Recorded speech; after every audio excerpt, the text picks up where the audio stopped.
DistroKid is a digital music distribution platform that allows musicians to upload and distribute their music to various online stores and streaming services. While DistroKid primarily focuses on helping artists distribute their music, here are some ways musicians can potentially make money using the platform.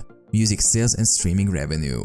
Musicians earn money through sales of their music on platforms like iTunes and streaming services like Spotify, Apple Music, and others. Royalties from streaming platforms. As your music is streamed on platforms, you earn royalties based on the number of plays. The more your music is streamed, the more royalties you can potentially earn. YouTube monetization. DistroKid offers a feature called YouTube Money, enabling musicians to earn money from their music on YouTube through ads and other monetization methods. Sync licensing. Musicians may also explore sync licensing opportunities, where their music is used in films, TV shows, commercials, or other media, generating additional income. Merchandise and gig promotion. Musicians can use DistroKid to link to their merchandise or promote upcoming gigs, potentially generating revenue from these sources.